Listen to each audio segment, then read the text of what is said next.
the Brown University shooting and what's playing out in Austria. When you think about it, 6 babies were shot in Brooklyn overnight while attending a Sweet 16. And it just tells us how our continuous effort to remove illegal guns off our streets have a crucial role in the city. And the close to 25,000 that we have removed saved lives. And we're going to continue to pursue making the city the safest big city in America. Our families go out to the victims and their families. And our city stands with the communities of Brown University, Brooklyn, and Austria. We clearly believe that families should never have to endure this level of violence. And we have talked about it over and over again, the violence that plays out on our college campuses, the violence that plays out on our streets, and the terrorism that has engulfed our city and country, I should say, our globe, particularly anti-Semitism. And we need to acknowledge and call it for what it is. This was just not a random act of violence that took place. It was anti-Semitic and targeted Jewish people.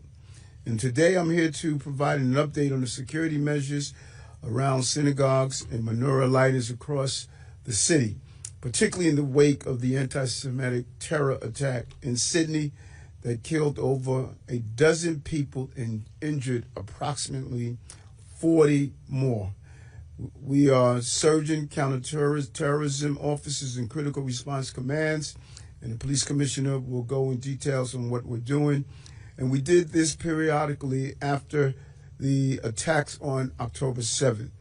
But let me be clear, we are doing this out of an overabundance of caution. In Sydney, the police had what appears to be a slower response. I'm sure the investigation will determine what happened, but I do know this. Specialized units play a primary role and function to go and respond to terrorist attacks at this nature.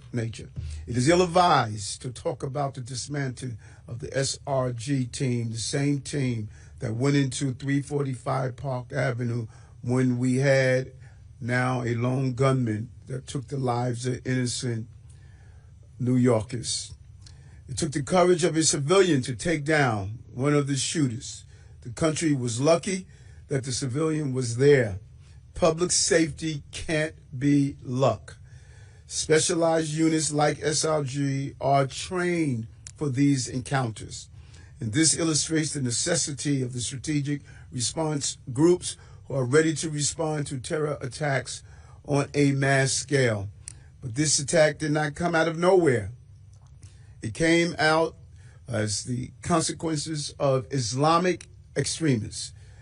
And we have to be clear on that. It's not an attack on our Muslim brothers and sisters who carry out their faith every day, but it's the hijacking of their religion by Islamic extremists. Words have meaning. Words have impact, and words have power. Everyone needs to understand what words mean before they repeat them, before they shout them, before they defend them. That attack in Sydney is exactly what it means to globalize intifada. We saw the actual application of the globalization of intifada in Sydney because the attacker knew who he was targeting and he knew why. It is the first night of Hanukkah, the festival of lights, where Jews are obligated to publicize the celebration of their faith. And among the murdered victims of the attack were a rabbi who had ties to Crown Heights, as well as a Holocaust survivor. Let me say that again. A rabbi and a Holocaust survivor killed for being Jewish. Anti-Semitism has no place in our city, in our society, and in our world. And I will continue to fight for this community and all communities of this city, and for fellow brothers and sisters from the Jewish community.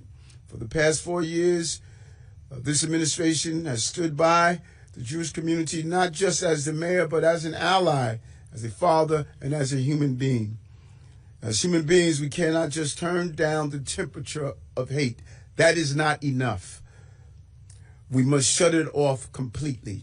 Here in New York City, we must call out hate without fear and without apology, because we will not be silent in the face of bigotry, of hatred to any group. We're going to be defiant. We're going to be resilient. All New Yorkers deserve to feel proud about their heritage. They deserve to feel safe in the displays of their pride. Tonight, as Jewish New Yorkers celebrate Hanukkah, we honor another family of fighters, the Maccabees, who fought for the freedom of Jewish people, and they won. It was a victory of the weak over the strong, of spirit and belief over military might. But the Maccabees did not waver in the face of struggle. They did not lose hope. They did not lose faith. And so they did not lose. And we will not lose. This evening, we will celebrate the first night of the miracle of Hanukkah. No matter the tragedies we have experienced as a city, as a country, and as a globe in the last 24 hours. May we never forget that even in moments of darkness, moments that seem like they might last forever, there will always be a light. I'm going to turn it over to the police commissioner of the city of New York. Thank you, sir. Good afternoon. Before I address developments overseas connected to the first night of Hanukkah, I want to begin by providing an update on two incidents that occurred, one here in New York City and one in Rhode Island. First, at approximately 1:16 a.m., a shooting occurred outside the venue Burbuja Events, located at 2929 Atlantic Avenue in the Cypress Hills neighborhood of Brooklyn, which was hosting a Sweet 16 party at the time. 6 teenagers between the ages of 15 and 17 were tragically struck by gunfire. At this time, none of the injuries are believed to be life-threatening. Based on security camera footage provided by the venue, 2 unidentified males were observed walking southbound on Ashford Street toward Atlantic Avenue. Upon reaching the intersection, both individuals displayed firearms and discharged multiple rounds toward a crowd gathered outside of the venue.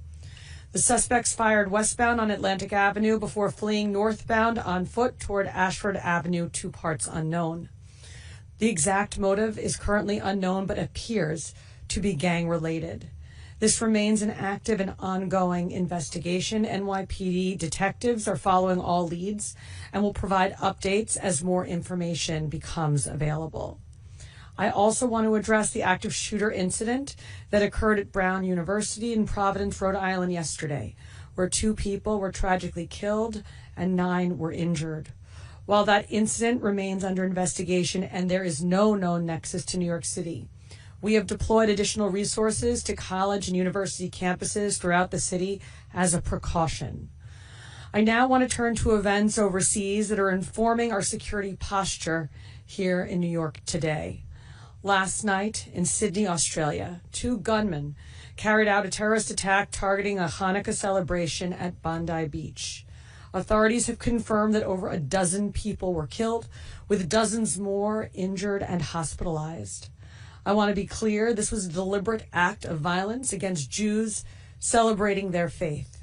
Our hearts are with the victims, their families, Chabad, and Jewish communities here and around the world. Since the attack occurred, the NYPD has been in continuous contact with our law enforcement partners in Australia, and we are receiving updates directly from our NYPD liaison officer stationed in Sydney. We are closely monitoring developments as more verified information becomes available. This, too, remains an active investigation. Based on preliminary information at this time, authorities report that 2 assailants opened fire from an elevated position overlooking Bondi Beach, where hundreds of people had gathered to mark the first night of Hanukkah. Australian authorities have also confirmed that a vehicle containing undetonated explosive devices was located at the scene and is believed to be linked to the suspects. At this time, one of the attackers is confirmed dead, and the second was injured. He is in custody and was transported to a local hospital. 2 Australian police officers were also critically injured in the attack. At this point, there is no known nexus to New York City, and we are not tracking any specific, credible threats related to Hanukkah events here.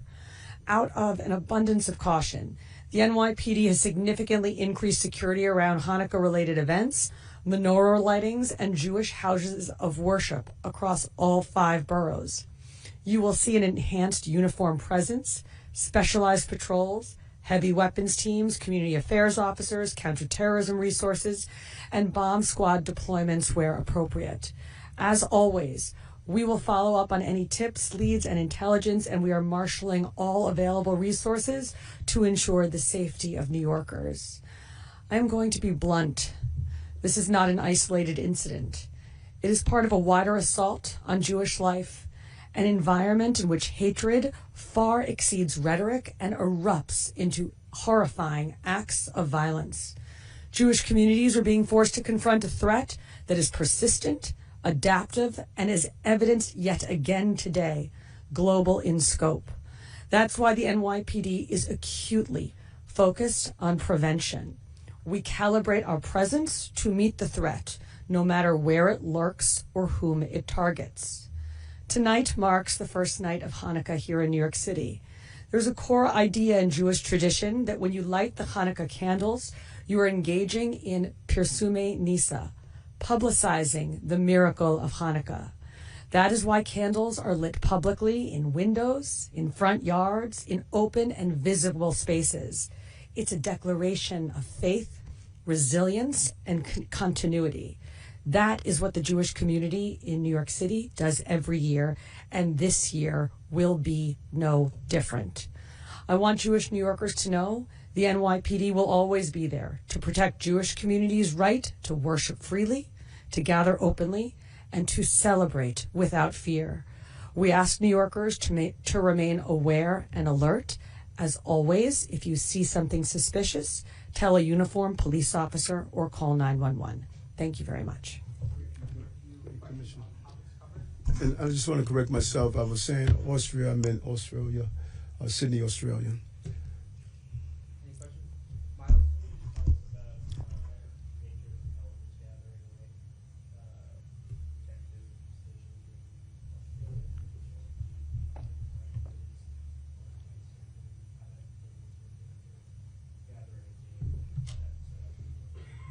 Yeah, it's really game-changing for us, and we've expanded our international liaison program. The NYPD is truly global now, but immediately when the attack occurred, our international liaison was on the phone with myself, with our intelligence and counterterrorism teams, giving us real-time information so that in the middle of the night, while most New Yorkers were sleeping, the NYPD was already preparing our updated deployments of officers to houses of worship.